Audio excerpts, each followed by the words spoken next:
fans, wherever you may be. Welcome back for another edition of the Seahawks Playbook podcast. Join your host, Bill Alvstad, and co-host, sports writer and football analyst, Keith Myers, as we talk Seahawks football.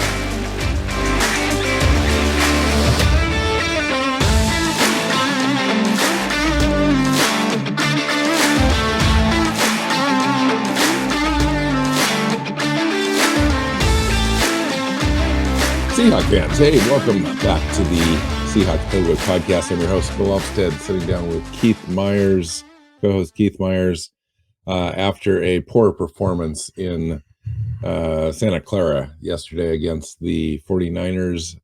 Seattle drops 27-7, sitting now at 1-1. Keith, did we see the team that we thought we were going to see, or is this some sort of weird aberration? I think this is closer to the team that we're going to see for the rest of the season than week one was. This was also really bad. I think they'll be better than this on average, but it's closer to this than week one. I don't think they're as bad as they looked yesterday, but and they're definitely not as good as they looked against Denver. That's about as optimistic as I was hoping for from you, to be completely honest. That was a bad game. That was a bad game to watch. That was an uncompetitive, low energy, not ready to play, overmatched, outperformed, ugly game in which we had no business even really being there. Only moved the chains twice in the game. Had 5-6 punts. Oh yeah, it was 10 penalties. 6 resulted in 49er first downs. Had 3 turnovers. Geno Smith completed 80% of his passes, but he only completed them for 6.6 yards per attempt. And was it that high? It didn't feel like it. It felt like it was like 4. Time of possession again was lopsided. 21 minutes, 40 seconds for Seattle. 38 minutes, 20 seconds for the 49ers. The 49ers were able to run the ball 45 times for 189 yards to Seattle's 12 attempts for 36 yards. Yeah, and that tells the story. Third down efficiency for Seattle, 2 of 7, 28.6%. And only 7 attempts. Only 7 attempts. You can do that on one drive. Yeah, and total yards 216 for the game. That's just never going to get it done. It's never going to get it done. And that's two weeks in a row.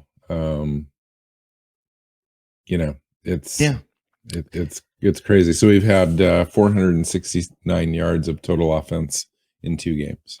Ouch. Mm-hmm. So, and that comes to the discussion that I think everyone's wanting to have is, where's Geno Smith in this equation? He threw 80% of his completions. It's not his deal, whatever. But this is what you're going to get.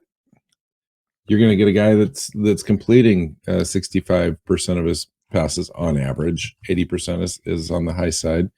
But you're not going to move the ball. You're not going to convert those third downs. You're not going to create scoring opportunities because you're not having explosive plays in your offense. We had 0, really, I think maybe 1. And then we had a missed explosive play there with DK Metcalf's ball that got called back because illegal man downfield was called on Abe Lucas for being a half a yard over the line of scrimmage or whatever. Well, I mean, it's one of those things where it's play action and he is run blocking and pancaking some dude. Yeah. And he's driving somebody backwards and pancaking him. Basically it was a case of him being too good. Right? Yeah. Yeah, I know. So what are you going to do? I mean, I really didn't have an agenda today. I thought we'd just kind of talk about this situation in general. Not much, obviously, to take away. Also, Trey Lance, just thoughts out for him on an injury that's just really tough to see. Didn't really see exactly how it happened. They showed an angle on TV that was acceptable to watch, but it sounds like he broke his ankle. It wasn't displaced, however, it wasn't compound fracture. It was a break, though, and a repair on a ligament. So he's going to be out, but he's going to be ready for the start of next year. It still puts them in a conundrum next year. Both the fact that they're not going to be able to see what they've got in their franchise quarterback, and Jimmy Garoppolo is a free agent with that clause in there. They can't tag him or anything. So he's going to be free too. So they're going to have some decisions to make as they move forward. But what's your main takeaway so far? I mean, you've seen 2 games. We happened to win one of them. We could have lost that game against the Broncos easily because they were right there at the end zone with scoring opportunities twice, and Seattle was able to punch the ball out there. What is your big takeaway so far? What are you seeing out there from this Seahawks team? Well, I'd say that the defense is doing a good job of keeping the ball out of the end zone, but they're not doing a good job otherwise. They're not turning. I mean, they didn't get any turnovers in this game. They didn't. They just gave up gash yardage on the ground all game, and that didn't look good. But they tighten up really well in the red zone and keep teams out of the end zone. And you do like to see them be able to do that. I just want them to be a little stouter, between the 20s, rather than just inside the 20. But I do like that part of the defense. I think that if we think about it, we got a new coaching staff. It's on the defensive side. They're young. It's a guy, first time defensive play caller. Like, there's some learning to be had here as they go. But I think they can get some of this stuff figured out. But as of right now, at least, they're keeping teams out of the end zone. And if you do that, you can keep yourself in games. But it's not going to keep them in games if the offense is this bad. And the offense is this bad. I mean, I'm sorry, it's going to be hard to hear, but Geno Smith is looked a lot like Stan Gelbaugh in this game. And Stan Gelbaugh, was the quarterback in 92 when the team went 2-14, and was historically one of the worst offenses ever. That's kind of what he looked like in this game. He just, he completed a lot of passes that were caught behind the line of scrimmage or within a couple yards of the line of scrimmage. Nothing became of any of those catches except for one pass to Lockett down the field. So, right. And that's what fans need to keep in mind. It's like in football, the objective is to move the chains. And it doesn't matter if you're completing all the passes, like you said, if they're behind the line of scrimmage or gaining, over the line of scrimmage by 2 or 3 yards. On average, you're going to have exceptions. You're not going to move the ball. And combine that with the idea that the Seahawks are committed to running the ball, yet not running the ball. 12 attempts in one game is not going to cut it 2 games in a row. You've gained 70 yards in 2 games on the ground on a rushing attack that is supposed to be featured in some of the 2 best running backs in the division, if not, in the top 5 duos in the league, and it's just not working. I think I was going to say, while you're on that, Penny had 6 carries, but for 15 yards. That's a 2.5 yard average. I mean, in the first game, he at least averaged 5 yards a carry, and we were like, okay, he shouldn't have gotten, that few carries. You got to feed him more. But in this one, he only averaged 2.5. Walker, 4 carries for 10 yards, also 2.5 yards per carry. The longest run of the day was 8 yards. Okay, so this leads me to my next topic that I wanted to talk about is what's going on in the trenches on both sides of the ball. Like on defense, we're getting gashed. I mean, the Broncos ran the ball effectively. We saw that. We saw the 49ers have 45 attempts, 45 rushing attempts, possessing the ball nearly 40 minutes. 189 yards. For 189 yards. 4.2. So that's a commitment. That just isn't like we're getting chunks. This is like a methodically taking it to a defense, keeping the opponent's offense off the field, and just kind of taking it to you. The worst grades, Pro Football Focus, I know. Pro Football Focus, worst grades on defense, all on line of scrimmage players. Terrell Taylor, Quentin Jefferson, Poona Ford, Jordan Brooks, all under 50 grades, most of them in the 20s and 30s.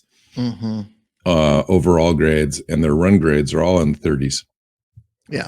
On offense, hold on one second. Pro Football Focus, worst grades on offense. Abe Lucas, 48.4. Gabe Jackson, 13.6. 13.6.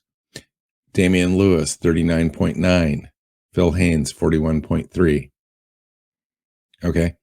Those are not going to move anybody. On defense, you're not going to stop anybody with those kind of grades. Those are middling grades in the NFL. Those are worse than middling grades. Those are the worst grades that you can possibly have on the offensive side of the ball in your run game to be able to be effective at all. So we've literally, I think what we're talking about here is we're losing these games in the trenches. Yeah, well, we lost this game in the trenches. I don't think we lost the Denver game in the trenches, in part because we didn't lose the game. But even then, like, I liked what I saw out of the offensive line in that game.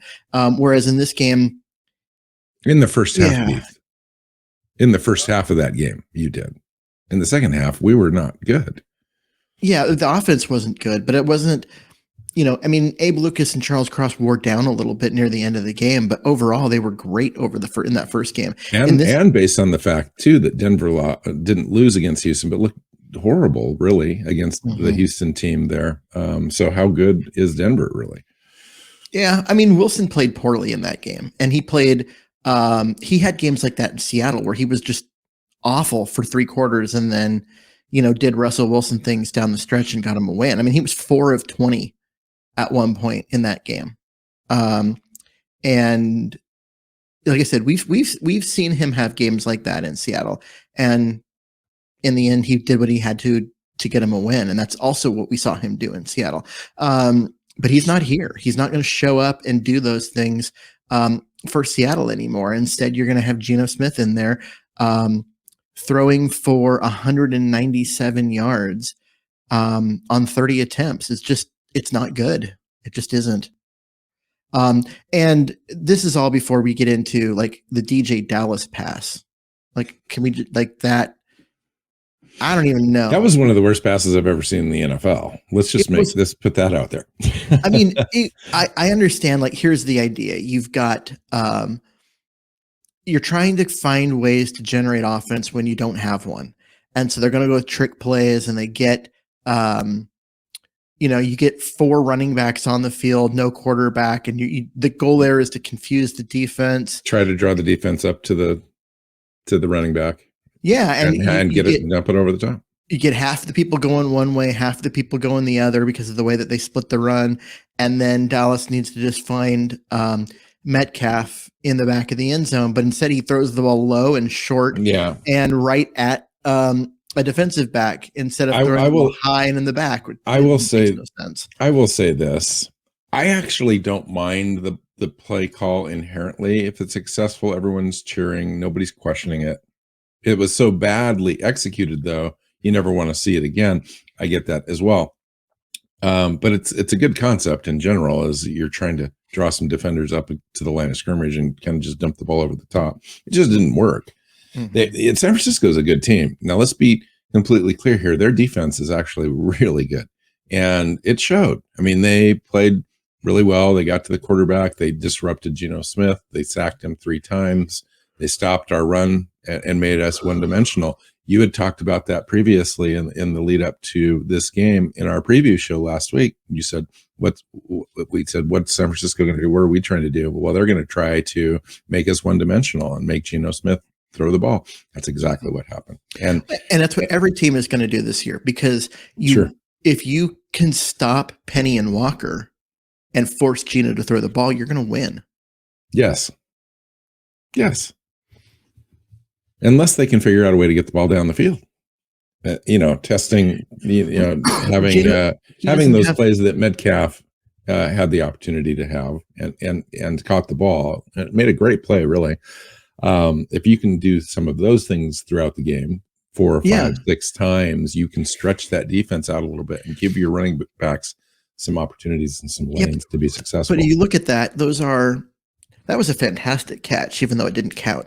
But he had to go over a player to get it because it was such a badly thrown pass. And that's designed to kind of throw it up there and let him go get it. I think that's okay. That's what it's going to be this year. It's not going to be like one of those breadbasket throws that Wilson has. It's going to be Yeah. contested stuff, and you know, DK Metcalf is actually built for that. So I'd like to but actually I'm see just more saying, of like that. the you know, there were two plays down the field. That one to Metcalf that got called back in the 27-yarder to Lockett. The one to Lockett, you know, if I'm remembering the right play, it was behind him and he had to go down sliding in order to get his hands on it. You had that one to Metcalf where he had to go up and over a defender in order to get it. I mean, these just aren't well thrown passes down the field because Geno just doesn't have the arm. And so he's laid on quite a few throws. I will say he's that. throwing he's throwing with weird mechanics, trying to get extra on it, and that causes him to lose his accuracy down the field. I mean, even there was a short pass to Will Disley where he had a incredible one-handed catch just to catch the ball because it was so poorly thrown, and that wasn't even a long pass. So I don't know. I'm very much looking at this offense and thinking, I don't know how they score points. If teams stop Penny and Walker, I don't know how this team scores points. Yeah. Well, Tariq Woolen blocks a punt. Yeah, and Mike Jackson returns it, you know, what is it? 84 yards or something. We've seen this. We've seen this show before. We really have.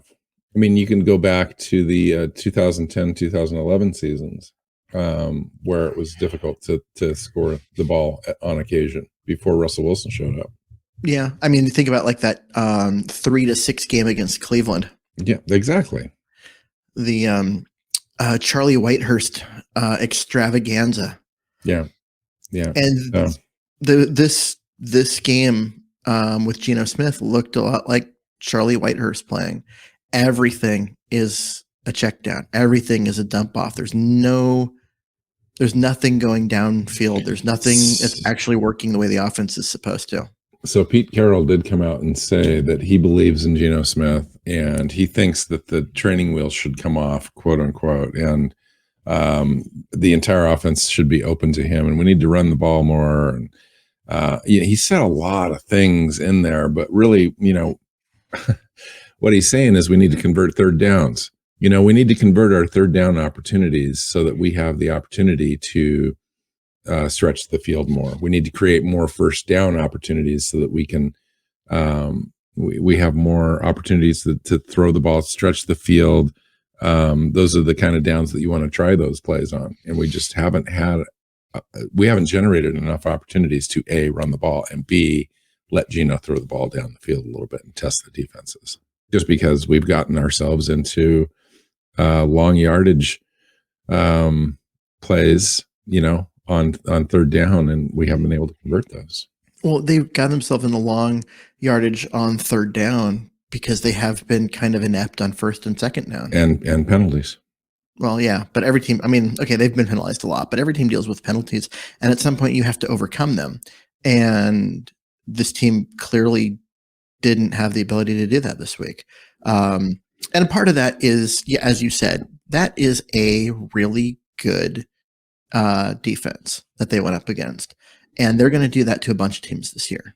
So I know that you said that you kind of liked Jordan Brooks' play and Cody Barton and so forth, but I do have to say that I'm a little disappointed. As far as them coming up, shedding blocks, I think is one of the big things I'm most concerned about with Jordan Brooks and Cody Barton. The ability to get off their blocks and make plays closer to the line of scrimmage. They're making a lot of tackles, but it's coming 4 or 5 yards behind the line of scrimmage, and they're having a difficult time disengaging, and that kind of points to some issues up front, possibly a little bit, and part of it is it's on them. I mean, you're gonna get guards and centers up in your face if you are a middle linebacker. You've got to be able to shed that block and get into the hole. And in the first game, I thought they did a better job of that. I would still like it to be better than what they did. But in this game, especially Jordan Brooks had a hard time getting off blocks. And so he was making tackles 7 yards downfield or 8 yards downfield. And that's just not going to cut it. You've got to be able to get off that block and get up into the hole and stop that run at 2 yards, not wait for it to get to you at 7. I mean, it was disappointing. They were a lot better in week 1. They were not as good this week. Also, Terrell Taylor. We need to have this conversation about Terrell Taylor. I mean, here's a guy that is paid to get near the quarterback, and so far he's not doing good. I mean, his grade out of this game was a 29.3 overall, 24 tackling grade, and a lot of that 24 grade came on one play where Deebo Samuel just made him jump right out of his shoes, missed the tackle. Deebo goes down and runs 51 yards. Yeah, because he had him stopped. You step up, you make that tackle, it's in the backfield. Instead, you just have your ankles broken, to use a basketball analogy, and then it becomes a huge play. That should have been a positive play for Seattle. It should have been a big negative play for San Francisco. Instead, it was a 50-yard, 1 yard run. And how many times can you say that first sentence that you had should have been a stop in the backfield? Like they're getting some penetration, on a lot of these runs, and we're missing initial tackles, which is leading to 6, 7, 8 yard rushes, and it happens over and over again. And so I'm just not sure what's happening. Why are they getting out of position to the point where they're not able to either initiate a tackle or they're wrapping up, but they're just out of position. So they're, running backs are able to run through those arm tackles pretty easily. So yeah, they're just not getting it done. One of the things I'm looking at with all of this, like, Al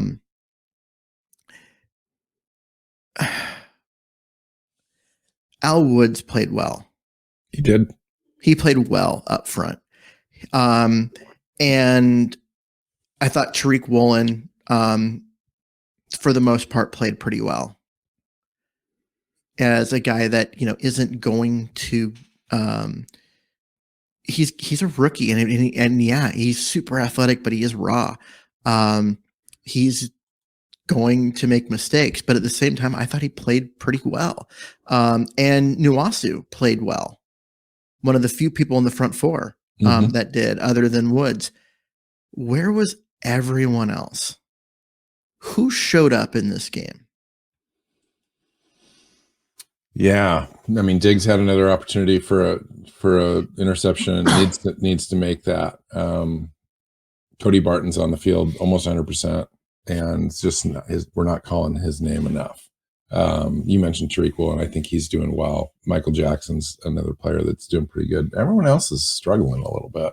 Kobe Bryant's struggling. You mentioned Tariq Woolen being one of the rookies out there doing a good job, especially with what he's tasked to do. Sure, mistakes are happening and so forth, but I think overall he's pretty darn sticky out there. Kobe Bryant's having a hard time in that slot position that they're having him play. I think just kind of adjusting to routes, adjusting to some of the hand fighting at the line of scrimmage, allowing players to get a little step on him, and then kind of reaching a little bit and creating defensive holding or pass interference as a result. So I'd like to see that improved. I think it will over time. But right now he's having a hard time right out of the gate. And he was the player that was ready-made, guy that's ready-made, come in in the NFL and contribute right away. And it's hard to watch sometimes. Boye Mafe was another player that had a really good game in this game. Nice tackle for loss and a couple other plays that he was in. Yeah, he didn't play much. He only played 30% of the snaps. I would like to see him, get some more playing time. Just get him on the field. I mean, at this point, just get him on the field, because it's not working the way it is right now. So you might as well get him some reps. Yeah, and Shelby Harris had a little glute injury. Don't know what that is day to day. According to Pete Carroll, Damian Lewis also had a thigh bruise. He said it's pretty sore. We'll have to see on that as well. Shelby Harris only played 3 snaps, and that is part of what happened on defense. He is of your front 3. He's probably the most talented guy. And when you only get 3 snaps out of him, that's going to hurt. It also really shortened the rotation among those. On the defensive line, you got guys like Monet and Ford in there a lot more than you would have expected because you're not rotating them as much as you want to. And, that also hurt. I mean, Poona Ford played 83% of the snaps.